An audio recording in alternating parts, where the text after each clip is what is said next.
할렐루야. 복음의 빛 동산교회 창립 8주년 기념 예배를 드리게 하신 것, 매주 드리는 예배지만 당연하게 드릴 수 있는 예배가 아니라 지난 8년이 은혜였고 오늘도 은혜인 것을 감사합니다. 하나님께 감사합니다고 찬양과 박수로 영광 올려드리겠습니다. 할렐루야.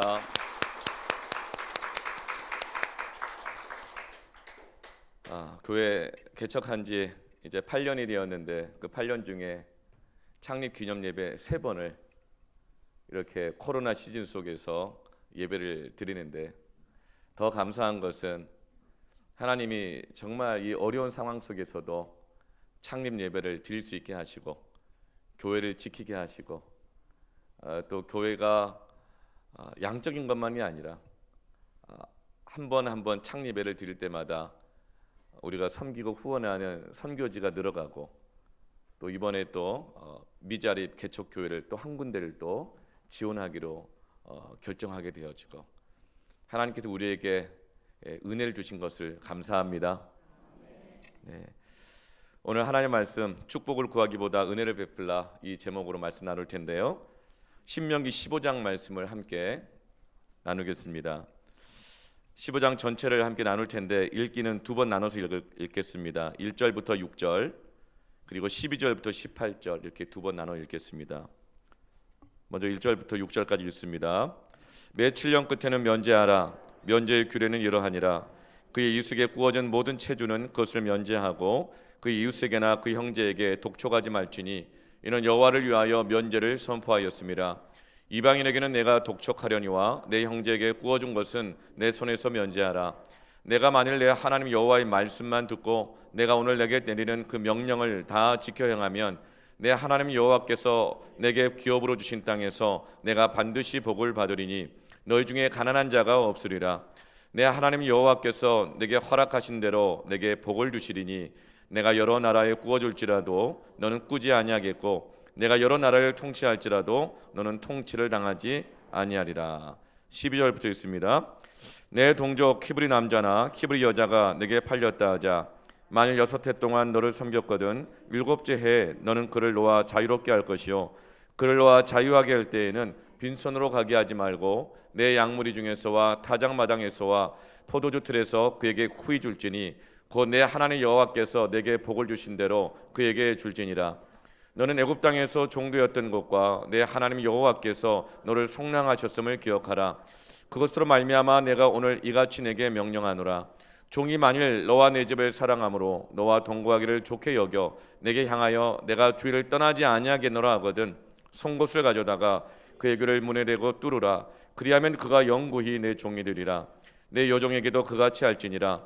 그가 6해 동안에 품꾼의 삭세 배나 받을 만큼 너를 섬겼은즉 너는 그를 놓아 자유하게 하기를 어렵게 하지 말라. 그리하면 내 하나님 여호와께서 내 범사에 내게 복을 주시리라. 아멘. 우리는 계속 지금 신명기 말씀을 거듭해서 주일마다 우리가 말씀을 듣고 우리 삶에 적용하고 있습니다. 신명기 이 신자는 매울 신자가 아니고 새로울 신자가 아니라 거듭 신자입니다. 거듭 반복해서 명령하여 기록하신 말씀입니다. 왜냐하면 너무 중요하기 때문에 잊어버리지 말라고. 이스라엘 백성의 다음 세대들이 이제 가나안 땅에 들어가게 살게 될 때 그들은 전혀 새로운 환경과 상황을 맞닥뜨리게 될 것이고 전에 겪지 못했던 새로운 고민들, 어떻게 할까, 어떻게 결정하고 선택할 것인가, 이런 문제에 부닥치게 될 때에 그 다음 세대들이 광야에서 그 부모 세대들이 말씀을 받고 그 말씀대로 광야에 걸어서 가나안까지 왔던 것처럼 너희들도 가나안 땅에 들어갔을 때에 새로운 환경 속에서 새로운 문제 속에서 하나님의 말씀을 잊어버리지 말고 그대로 지켜 행하게 되어지면 내가 범사에 잘 되고 내가 가나안 땅에서도 형통하게 될 것이다. 그런데 우리는 하나님께 구원을 받고 선택을 받은 그 순간부터 이미 받은 복은 다 받은 줄로 믿습니다. 이보다 더 큰 복은 없는 것입니다. 그러므로 우리는 이제 그 축복을 구하기보다 받은 그 은혜를 베푸는 자가 되기를 원합니다. 가나안 땅에서 너희들이 광야 40년 동안 먹을 것 입을 것 없을 때에도 아침마다 돈 한 푼 내지 않고 만나를 먹여주셨고 기름 한 방울 없는데 불기둥으로 밤에 그 추위를 녹여주시고 기름 한 방울 나지 않고 전기 한 번 쓰지 않는데도 낮에는 구름 기둥으로 시원하게 덮어주시고 인도해 주시고 내비게이션도 없는데 구름 기둥 불 기둥으로 인도해 주셨다. 그 하나님의 은혜를 그렇게 말할 수 없이 받았는데 너희들 받은 복이 이미 충분하지 않느냐. 그런데 가나안 땅에서도 그 복이 계속될 것인데 너희들 그 받은 은혜를 가지고 이제는 받은 은혜로 베풀며 살아라. 이제 이스라엘 백성들은 가나안 땅에 들어가서도 하나님의 그 법을 잊지 말고 살아야 합니다. 왜냐하면 가나안에 가면은 가나안의 법이 있거든요. 가나안의 법이 있고 가나안이 이 운영되고 돌아가는 순리가 있지만 그 가나안의 법도 지켜야겠지만 그러나 너희들은 그 속에서 하나님의 법을 잊지 말고 지켜라. 마태복음 5장 16절 17절 말씀에 이같이 너희 빛이 사람 앞에 비치게 하여 너희들은 가나안 땅에 들어가서 이 빛을 비추게 해야 된다. 그들로 너희 착한 행실을 보고 하늘에 계신 너희 아버지께 영광을 돌릴 수 있도록. 그 빛이 무엇이죠? 착한 행실이라는 거예요. 그럴 때 17절에 내가 율법이나 선지자를 폐하러 온 줄로 생각하지 말라. 폐하러 온 것이 아니요 완전하게 하려 함이라. 여기서 말씀하고 있는 착한 행실이라는 것은 윤리적인 행동이 아니에요. 윤리적인 행동만이 아니라 무엇이죠? 율법이나 선지자를 폐하러 온 것이 아니라 하나님의 말씀을 지키는 것, 율법을 지키는 것이 바로 착한 행실인 것입니다. 그렇게 세상 법이 있지만 그 세상 법을 지키며 살아가고 세상에 민폐 끼치지 않고 살아가는 것 중요하고 그렇게 살아가야 되지만 그 가운데서도 하나님의 법을 지킬 때에 그것을 통해서 하나님이 영광을 받으신다는 것입니다. 우리는 세상 법 지키는 것 중요하지만 하나님의 법을 기억하며 지켜야 합니다. 우리는 세상에서 민폐 끼치지 않고 손가락질 당하지 않으려고 얼마나 애를 쓰며 살아갑니까? 그런데 우리는 하나님의 법을 지킬 때에 하나님께 영광을 돌릴 수 있습니다. 가나안 땅에 들어가게 되어지면 먹고 사는 문제, 돈 문제, 치열한 경쟁의 문제가 있습니다. 그 가운데 법적인 문제가 얼마나 많겠어요? 그런데 그때 그 먹고 사는 치열한 경쟁 속에서도 하나님의 백성들은 하나님의 율법을 지키며 살아갈 때 가나안 사람들이 이렇게 생각하는 거예요. 저들은 우리와 사는 수준이 다르구나.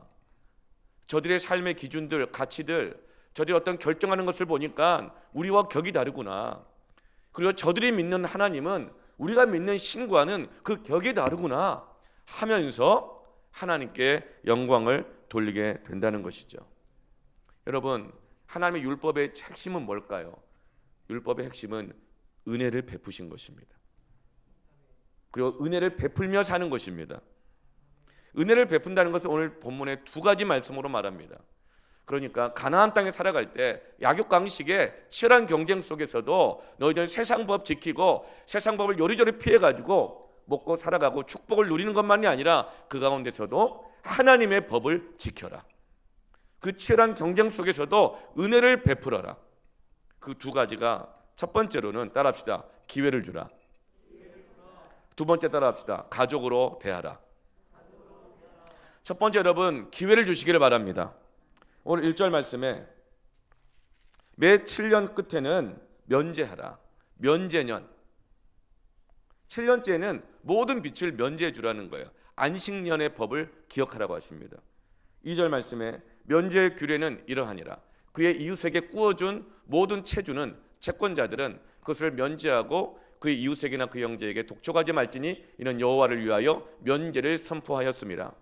빚을 면제해줘서 그 사람이 다시금 살아갈 수 있는 기회를 주라는 것입니다. 아무리 먹고 살기 힘들어도 돈 문제여도 치열한 경쟁 속에서도 하나님의 백성들은 다르게 살아야 한다. 그들의 빚을 면제해 주어서 다시 살 수 있는 기회를 주어라. 여러분 아멘이 별로 안 나오는 거 보니까 전부 다 채무자가 아니라 전부 채권자인가 봐요. 사람이 갚을 돈은 기억 못해도 받을 돈은 다 기억한대잖아요. 여러분 면제하여 다시 기회를 주시는 자가 되기를 축원합니다. 받는 자보다 줄 수 있는 자가 더 복된 것입니다. 여러분, 그런데 무조건 면제라는 것이 아닙니다. 오늘 12절 말씀에 내 동족 히브리 남자나 히브리 여자가 내게 팔렸다 하자. 만일 6해 동안 너를 섬겼거든 7째에 너는 그를 놓아 자유롭게 할 것이요. 그냥 무조건 면제해 주는 게 아니에요. 빌렸어요. 빚을 졌죠. 그렇지만 6년 동안 성실하게 땀 흘려 일하여서 한 달씩 매달 얼마씩, 아니면 매해 얼마씩이라도 계속 갚아 나가야 된다는 것입니다. 그런데 그렇게 6해 동안 열심히 일을 해서 갚아 나갔는데 7째가 됐을 때도 갚지 못했을 때, 그때는 7째에는 그를 놓아 자유롭게 하라, 면제해 줘라. 그래서 그가 더 이상 빚의 종로로 타지 않고 노예 같은 삶에서 벗어나서 새롭게 시작할 수 있도록 기회를 주라는 것입니다. 사랑하는 성도 여러분, 빌린 것이 있으면 성실히 노력하여서 갚아가시기를 바랍니다. 그때 하나님께서 은혜를 주셔서 감당할 능력도 주시는 것입니다. 그런데 여러분, 엿새 동안 열심히 일을 해 최선을 다해 갚아 나가려고 하지만 불가항력적 상황 속에서 그의 삶이 다시 일어설 수 없을 정도로 주저앉아 있다면 그가 다시 일어설 수 있도록 기회를 주시기를 바랍니다. 이것이 가나안 땅 속에서 살아갈 때 그 치열한 경쟁 속에서 우리가 지켜야 될 하나님의 율법이고, 그렇게 은혜를 베풀고 살아갈 때 하나님 우리에게 복 주시겠다고 약속하여 주시는 것입니다. 여러분, 가나안 땅에 들어가게 되어지면 치열한 경쟁이 시작됩니다. 그런데 그 경쟁 사회 속에서 같은 형제 중에서도 어떤 형제는 성공하고 부자가 됩니다. 근데 같은 형제 중에서 어떤 형제는 실패하여 빚을 지게 됩니다. 이런 일이 있다는 거예요. 그런 일이 일어날 때 어떻게 할 것인가?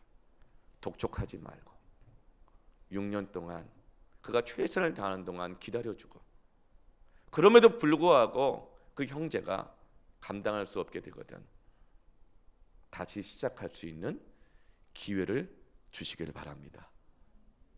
이것이 하나님의 율법입니다. 이것이 우리가 세상에서 살아가는 하나님의 법입니다. 여러분, 은혜라고 하는 것은 다시 기회를 주는 것입니다. 내 스스로는 감당할 수 없으니까 하나님이 우리에게 기회를 주시는 거예요. 우리 모두가 다 기회를 수없이 받은 사람들입니다. 요한복음 8장에 현장에서 가늠하다가 잡힌 한 여인이 있습니다. 이 행음은 율법에도 이혼의 조건 사유가 되어집니다. 행음하는 것, 가늠하는 것은 하나님의 저주가 임하게 되어지기 때문에 그 가늠한 자는 돌로 쳐서 그 마을에서 제거해야 하나님의 저주가 그 마을에 임하지 않는다고 믿기 때문에 이 여인을 잡아다가 다 둘러서서 돌을 들고 다 쳐 죽이려고 합니다. 저 부정한 여자를 우리 마을에서 제거하자, 저 암쪽 존재를 제거하자. 그런데 그때 예수님께서 너희 중에 누구든지 죄 없는 자가 먼저 돌로 쳐라, 이 말씀이 뭐예요? 너희들은 항상 떳떳이 살았냐? 너희들은 실수한 적이 없냐? 너희들은 흠이 없냐? 너희들 지금 떳떳하고 잘 살고 있다고 하더라도 너희들 실패하지 않을 것 같냐?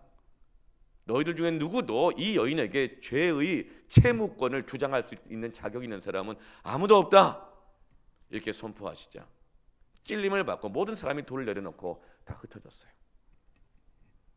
그리고 주님이 말씀하십니다. 요한복음 8장 11절에 예수께서 이르시되 나도 너를 정죄하지 아니하노니 가서 다시는 죄를 범하지 말라 하시니라. 예수님은 다시금 이 여인에게 기회를 주시는 것입니다. 돈 문제만이 아닙니다. 이런 윤리적인 이 문제만이 아닙니다. 요한복음 2장에 보면 가나 혼인잔치에서 혼인잔치가 벌어졌습니다. 어제도 우리 결혼식이 있었잖아요. 네, 할렐루야. 우리 새신랑 새신부가 아주 따끈따끈하게 왔는데 굉장히 붙어있고 싶을 텐데 사회적 거리두기가 아직은 유효한지라 떨어져 앉아 있어요. 우리 박수로 환영합시다. 잘 왔습니다. 네. 여러분, 가나 혼인잔치가 벌어졌는데 이 혼인잔치의 가장 중요한 게 뭘까요? 포도주입니다. 이스라엘의 혼인잔치의 제일 중요한 준비는 포도주입니다. 근데 결혼식 도중에 포도주가 떨어진 거예요. 이것은 마치 어제 예물 교환하려고 하는데 예물을 놓고 온 거예요. 결정적인 실수인 거예요. 포도주 없이는 결혼식이 안 돼요. 이런 실수를 한다는 것은 말이 안 되는 실수인 거예요. 그런데 이 실수를 한 것을 보고 예수님이 어떻게 하십니까? 아직도 정신을 못 차렸냐? 일벌백계 하면서 오늘 결혼식 파장 다시 준비해, 이렇게 하지 않으십니다. 물로 포도주를 만들어서 그 실수를 덮어주십니다. 기회를 다시 주시는 거예요. 요한복음 2장 11절에 예수께서 이 첫 표적을 갈릴리 가나에서 행하여 그 영광을 나타내심에 제자들이 그를 믿으니라. 그때 믿는 역사가 일어나는 것입니다. 예수님의 첫 번째 표적이 왜 혼인잔치에서 일어났을까요? 여러분, 다시 기회를 주는 역사는 그 어디서보다도 가정에서 일어나야 될 줄로 믿습니다. 부부간이 일어나야 될 줄로 믿습니다. 부모와 자녀 간에 일어나야 될 줄로 믿습니다. 남편은 아내의 실수를 덮어주고 또 기회를 주십시오. 아내는 남편의 실수를 덮어주고 또 기회를 주십시오. 부모는 자녀의 실수를 덮어주고 또 기회를 주십시오. 자녀도 부모의 실수를 덮어주고 또 기회를 주시기를 바랍니다. 돌이킬 수 없는 실수라는 것은 없는 것입니다. 하나님의 은혜로 다시금 기회를 주시기를 축원합니다. 그때 믿는 역사가 일어나는 것입니다. 하나님의 백성들이 이 치열한 경쟁 사회에서 단 하나의 실수도 용납하지 않는 이 세상 속에서 다시금 기회를 주므로 은혜를 베푸는 삶을 살 때 하나님께서 부요하게 하신다. 그 실수를 덮어주신다. 감당할 능력을 주신다. 피할 길도 주신다. 약속해주고 계십니다. 여러분, 은혜의 반대가 율법주의잖아요. 은혜의 반대가 율법이 아니에요. 율법은 생명을 지키게 하시는 법입니다. 율법은 은혜를 유지하고 지키고 전수할 수 있게 하여 주신 그 법이 율법입니다. 그런데 생명을 상하게 하고 축복이 끊기게 하고 저주가 임하게 하는 것이 바로 율법주의인 것입니다. 율법주의는 하나님도 덮어주고 하나님도 이 덮어주시고 기회를 다시 주시는데 내가 가진 기준 때문에 내가 가진 생각 때문에 넘어가지 않고 그 문제를 들춰놓고 계속 붙들고 늘어져서 다시 시작하지 못하도록 힘들게 하는 것, 이게 바로 율법주의인 거예요. 창세기 9장에 보면 이 율법주의 때문에 축복이 끊기고 저주가 임한 인생이 있습니다. 또 반면에 생명을 지키는 율법, 하나님의 율법, 다시 기회를 주고 은혜를 베푸는 이 율법을 지킴으로 하나님이 축복하시는 인생이 있습니다. 창세기 9장에 보면 아버지 노아가 100년 넘도록 방주를 외롭게 짓습니다. 하나님의 말씀 듣고 아무도 안 도와줘요. 자기 가족 구원할 뿐만 아니라 또 다른 영혼들을 구원하기 위해서 100년 동안 외롭게 방주를 지었어요. 그리고 하나님 말씀하신 대로 홍수 팬데믹이 밀려왔습니다. 그 홍수를 견뎌낸 거예요. 그리고 홍수 팬데믹이 끝나고 난 다음에 나와보니 세상은 다 폐허가 되어 있어요. 온 세상이 다 뒤집어져 있고 논밭이 하나도 없고 여기저기 사체로 가득하고 땅은 오염되어 있고 물도 오염되어 있고, 그리고 그 가운데서 이 노아는 가장으로서 자기 가족을 먹여 살려야 되는 그 책임감과 생육하고 번성하여 땅에 다스리고 땅을 충만하게 하고 땅을 아름답게 관리하는 하나님의 말씀을 붙들고 이 세상을 다시 회복하기 위해서 열심히 땀 흘려 밭을 일구고 농사를 짓고 포도원을 가꾸었습니다. 고된 농사 끝에 오랜만에 소출을 많이 얻고 여유를 가지면서 그 포도주를 마시다가 너무 마셔가지고 취해서 잠을 자는데 너무 또 더우니까 옷을 다 벗고 벌거벗은 채로 잠을 자고 있었어요. 여러분, 가정 안에서 종종 일어난 일이 이런 일들이 아니니까. 밖에서 열심히 일을 하고 돌아왔는데 이런저런 말 못할 스트레스 많고 집에 오면은 쉬고 싶은 거예요. 그래서 소파에 들어눕고 반바지인지 벗은 건지 헷갈리는 옷을 입고 리모컨 이렇게 하다가 잠이 들어 있는 그 아버지를 볼 때 어떨까요? 요즘은 또 남편만 그런 게 아니잖아요.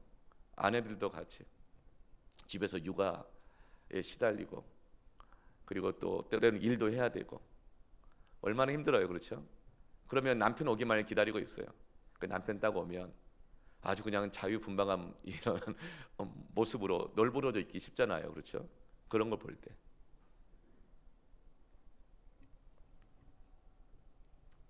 아버지가 그렇게 술에 취해서 여유를 즐기다가 벌거벗고 자고 있다는 것을 소식을 들었어요. 그러자 첫째 아들 샘과 둘째 아들 야벳은 옷을 준비해 갑니다. 그리고 아버지의 벗은 몸을 보지 않기 위해서 뒷걸음질 쳐 들어가서 옷으로 가만히 덮습니다. 그리고 나서 우리 같으면 어떻게 해요? 일어나, 여기가 침대야, 들어가서 자! 라든가 너만 힘들어? 라든가 아버지가 이 꼴이 뭐야? 아버지 이게 도대체 뭐예요? 덕이 안 되게. 이렇게 하지 않고, 깨우지 않고 조용히 나갑니다. 그 아버지의 허물을 덮어주는 거예요. 근데 허물을 덮어줄 때 교만하게 높은 자리에서 덮어주는 게 아니에요.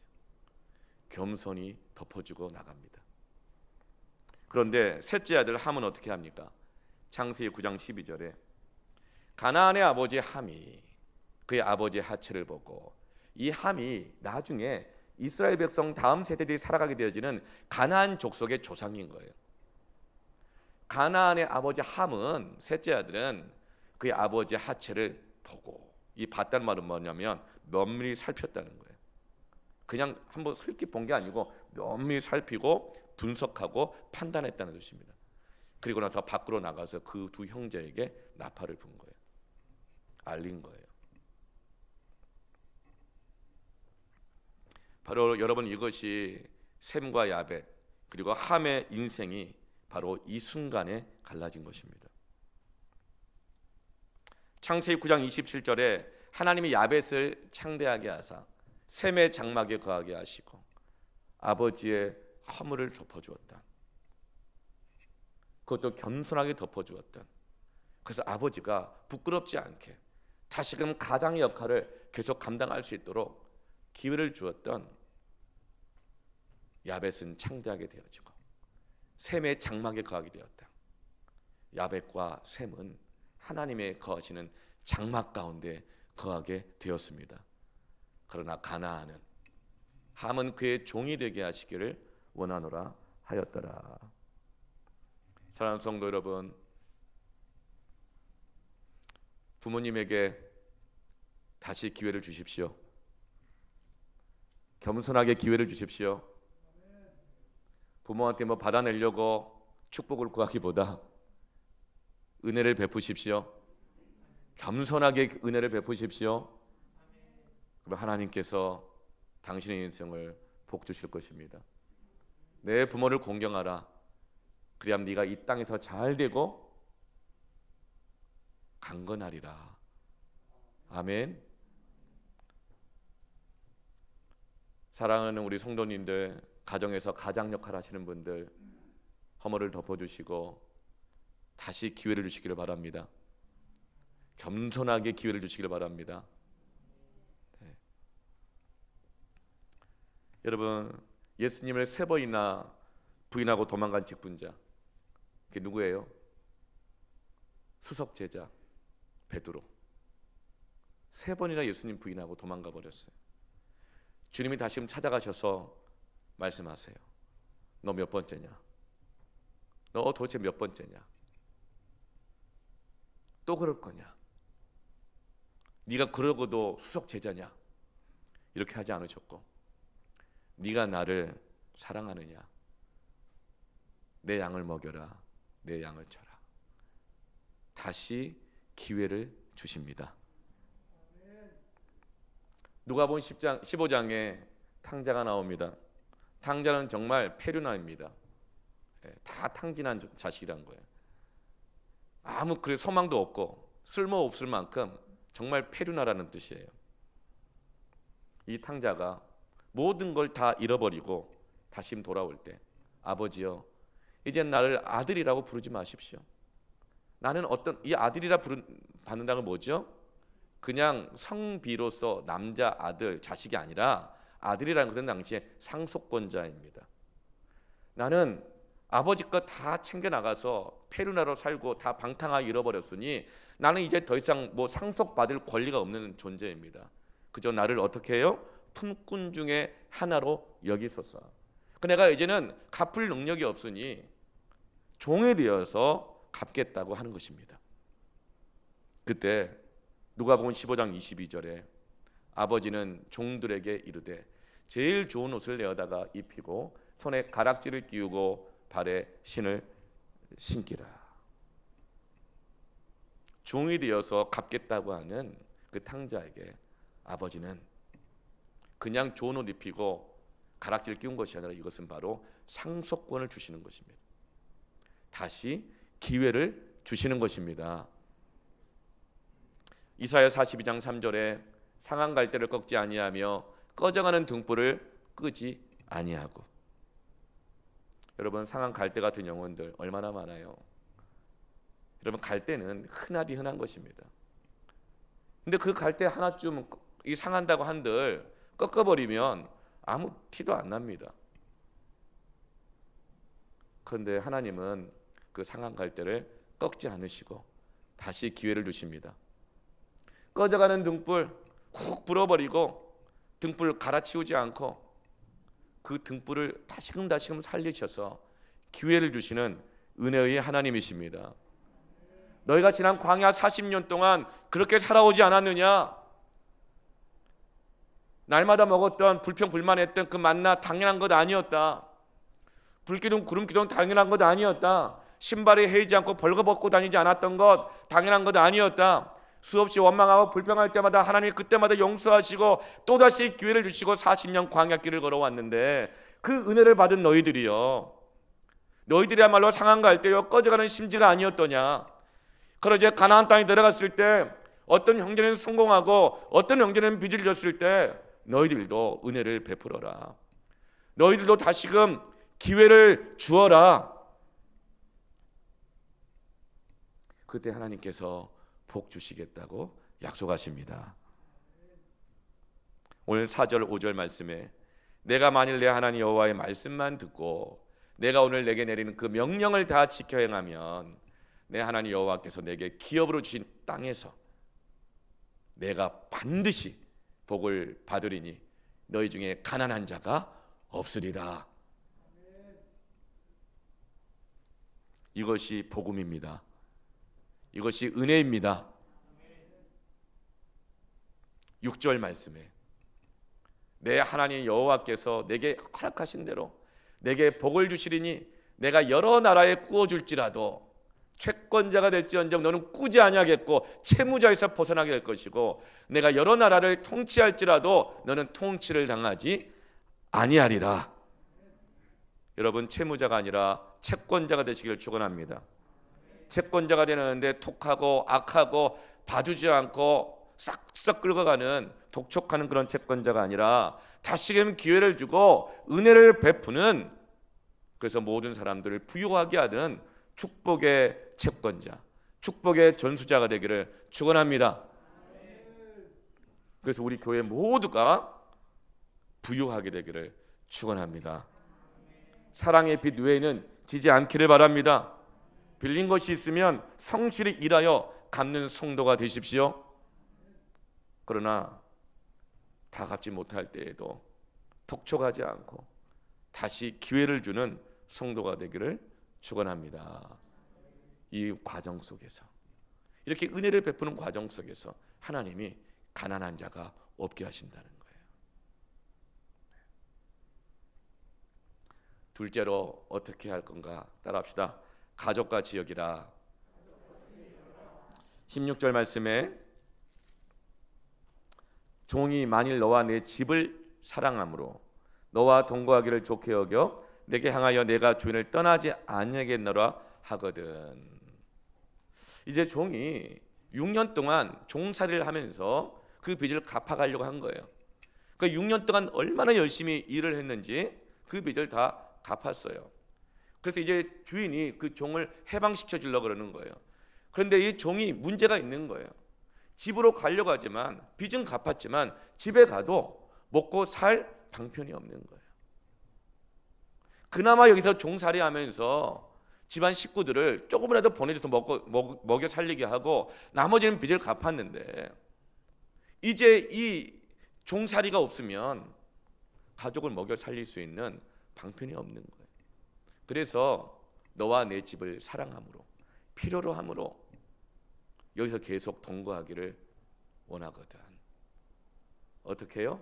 좋게 여겨서 내게 향하여 내가 주인을 떠나지 아니하겠노라 하거든. 어떻게 해요? 이제 17절에 송곳을 가져다가 그의 귀를 문에 대고 뚫으라. 그리하면 그가 영구히 너의 종이 되리라. 내 여종에게도 그같이 할지니라. 영구히 종이 되는 증표로서 귀에 구멍을 뚫어서 귀걸이를 그 집안을 상징하는 귀걸이를 매게 합니다. 근데 여러분 여기서 영구히 되는 이 종이 있죠. 자원하여서 사랑해서 하는 이 종은요 예전의 종과는 다른 대우를 해주게 되어 있습니다. 가족같이 대해주게 되어 있어요. 돈 때문에만이 아니라 사랑해서 종이 되는 것이죠.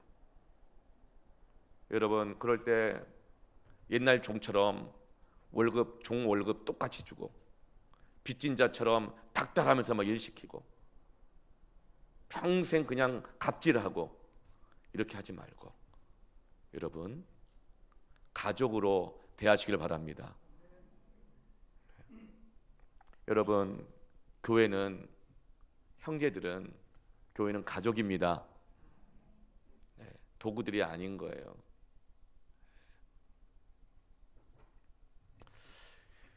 여러분 교회는 성도 간에는 형제 간에는 가족 간에는 세상의 그런 주종 관계가 아니에요. 사장과 직원 관계가 아니에요. 가족은 그게 아니거든요. 예수님께서 선한 목자와 삭군 목자로 비교하시면서 하나님의 백성들 간의 주종 관계를 어떻게 해야 될 것인가 비유로 말씀해 주셔요. 선한 목자는 어떤 목자예요? 양을 위할 뿐만 아니라 자기의 목숨까지도 내놓는 것이 선한 목자입니다. 여러분 그런데 그것이 당연한 것일까요? 결코 당연하지 않아요. 이 세상 보세요. 어느 목자가 어느 사장이 자기 목숨까지도 내놓아요. 그런데 우리는 너무 이걸 당연하게 여겨요. 선한 목자 되라. 선한 목자는 강요할 것이 아닙니다. 감사할 것입니다. 여러분 그렇다면 삭군은 나쁜 것일까요? 아니에요. 여러분 목자가 왜 양을 칩니까? 세상에서 양을 먹이고 똥 치우고 입히고 지켜가면서 그 양을 잘 길러가지고 팔아서 돈 벌고 그 양을 잡아먹으려고 목자 역할을 하는 거 아니에요? 그걸 누가 나쁘다 그래요? 삭군은 나쁜 게 아니에요. 세상 법이고 세상 상식인 것입니다. 그런데 그런 세상 속에 살아갈 때에 너희들 형제간에 종이 되었다고 해서 채무자가 되었다고 해서 그냥 그 양털을 다 뽑아가지고 무스탕 지어 입어야 직성이 풀리고 그냥 양에 그냥 살을 다 각을 떠가지고 바비큐 해 먹고 피를 다 뽑아다가 그냥 다 마시고 그것은 세상에서는 그렇게 하는 것이 죄도 아니고 잘못이 아니지만 하나님의 백성들은 그렇게 살아서는 안 된다. 면제해주고 다시는 기회를 주고 뿐만 아니라 종이 될 수밖에 없는 형편이 있다 하더라도 그를 종으로 부리지 말고 도구로만 사용하지 말고 가족으로 대하라. 여러분, 그것이 바로 교회인 것입니다. 여러분, 몸은 하나나 우리 안에는 많은 지체가 있다 그랬어요. 그래서 우리가 교회를 이루는 것입니다. 교회는 권속이에요. 가족이에요. 지체와 도구의 차이점이 있어요. 도구, 숟가락 이거 부러져도 아프지 않아요. 그냥 숟가락 얼마 하니까 바꾸면 됩니다. 그러나 내 손가락 하나는 부러지면 죽도록 아파요.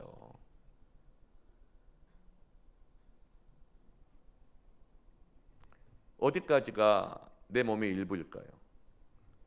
어디까지가 내 가족이고 내 지체일까요? 아픔이 느껴지는 것까지입니다. 그래서 몸은 하나이나 지체가 많다. 그런데 한 지체가 아프면 온몸이 아프지 아니하더냐? 바울이 고린도전서에 말씀하고 계시잖아요.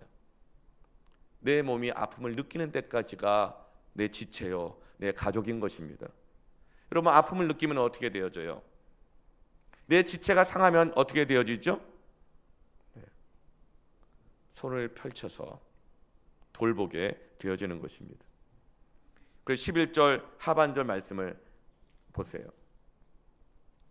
너는 반드시 내 땅 안에 누구에게? 내 형제 중에 곤란한 자와 궁핍한 자에게 내 손을 펼지니라. 가족이 아프면 내가 아픈 거예요. 아픈 데는 손이 가게 돼 있어요. 안 아프니까 손이 안 가는 거예요. 내 형제로 가족으로 대하지 않고 도구로 대하면 손이 펼쳐지지 않는 거예요.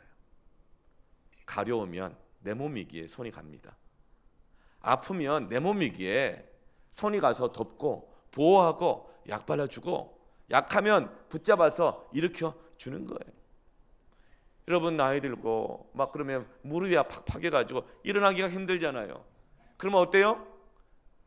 자연스럽게 손이 무릎에 가면서 짚고 펼쳐서 짚고 아이고 하면서 일어나는 거예요. 여러분, 그것이 바로 가족입니다. 교회입니다. 약한 자에게 손을 펼쳐서 일으켜 주시길 바랍니다. 이용 당하시길 바랍니다.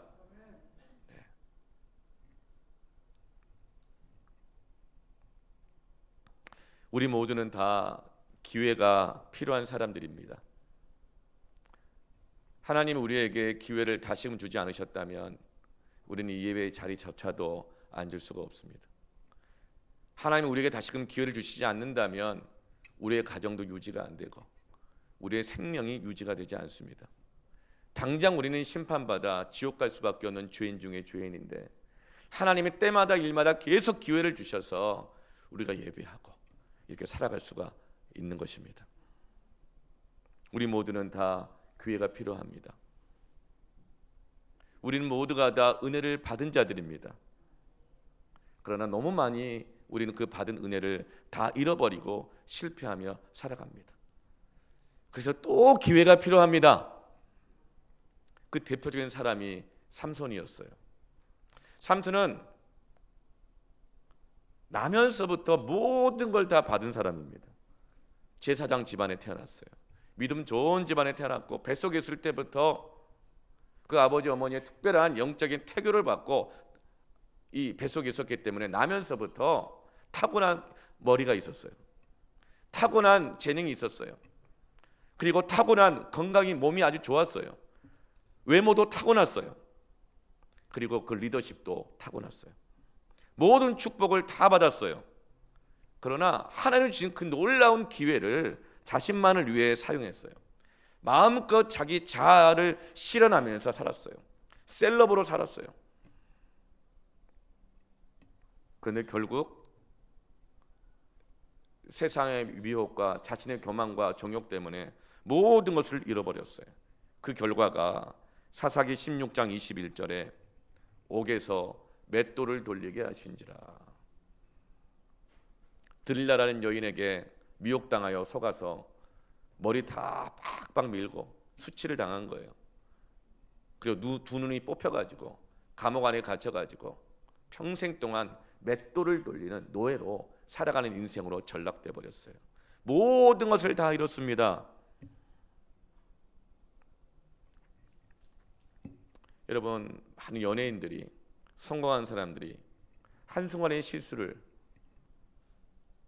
그 실수 때문에 모든 것을 잃어버린 사람들이 얼마나 많이 있어요. 그것을 보고 어떤 사람들은 대리만족을 느끼기도 해요. 오히려 막 고소해하기도 하고 해요. 다시 기회를 주지 않습니다. 그런데 그렇게 머리 밀리고 두 눈 뽑히고 맷돌을 갈고 있을 때에 사사기 16장 22절에 그의 머리털이 밀린 후에 다시 자라기 시작하니라. 그때 삼손은 느끼는 거예요. 깨닫는 거예요. 하나님이 나에게 지금 다시 기회를 주시는 것이 아닐까? 이건 아주 의도적으로 기록해 놓은 거예요. 하나님 지금 혹시 나에게 다시금 기회를 주시는 것이 아닐까?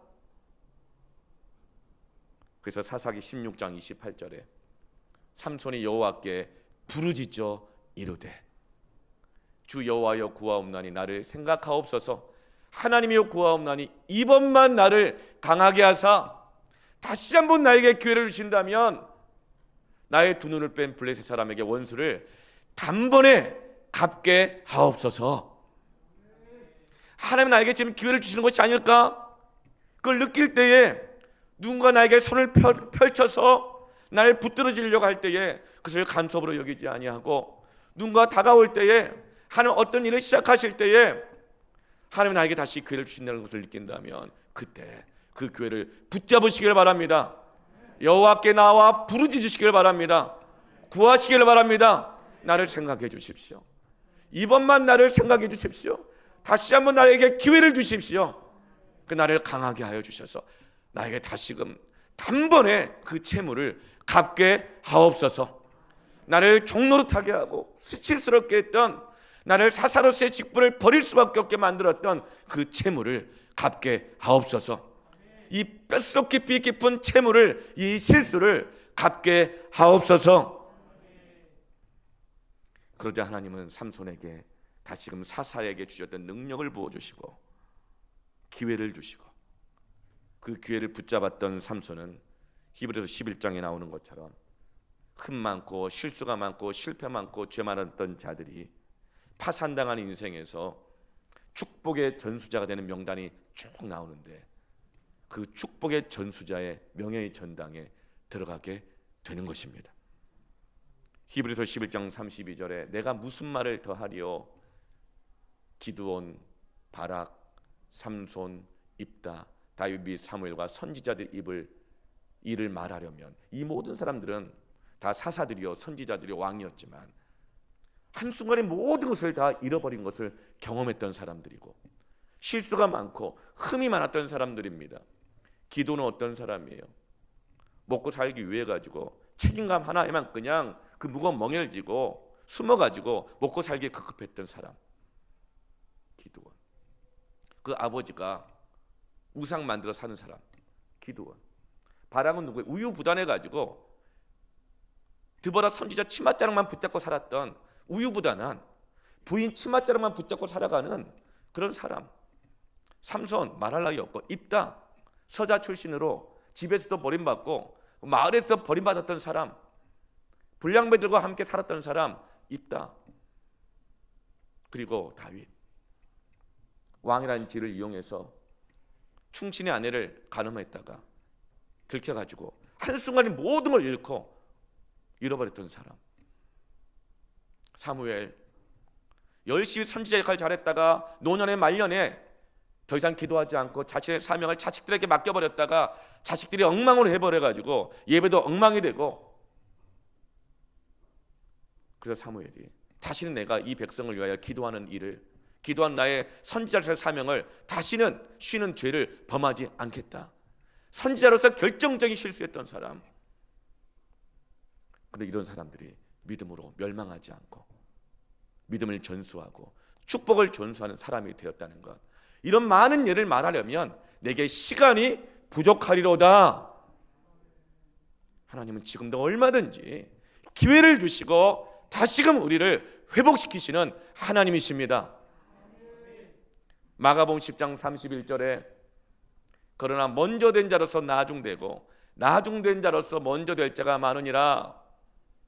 먼저 되었지만 받은 것이 많지만 금수저 다이아몬드 수저지만 결국엔 탕자처럼 나중된 자들이 있다. 나중된 자는 게 뭐예요? 뒤처지는 자, 실패하는 자, 빚진 자, 탕자, 요즘 말로 말하면 루저들, 셀럽이 아니고 루저들 중에서도 하나님이 다시금 기회를 주셔서 그 기회를 받아가지고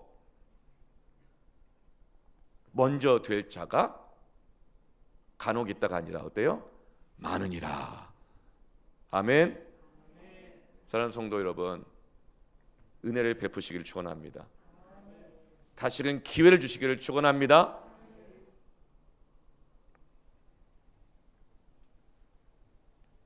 그때 하나님은 우리를 꾸어줄지언정 꾸지 않게 하시며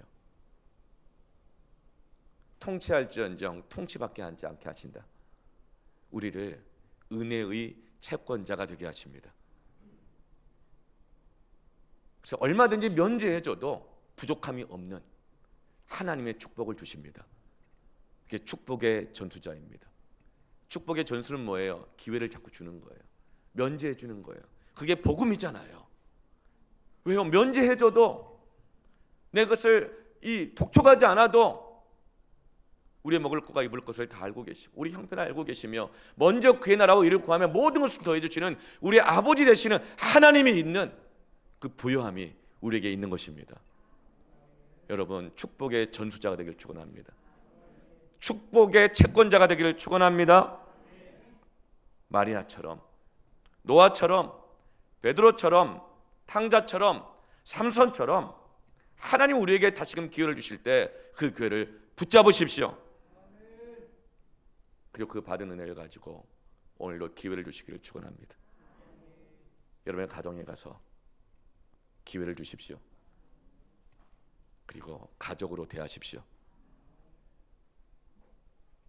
세상 사람들을 만날 때에도 하나님의 백성답게 그들에게 기회를 주십시오. 그리고 그들을 가족같이 대하시기를 축원합니다. 아멘. 우리 함께 찬양하면서 우리 기도하겠습니다.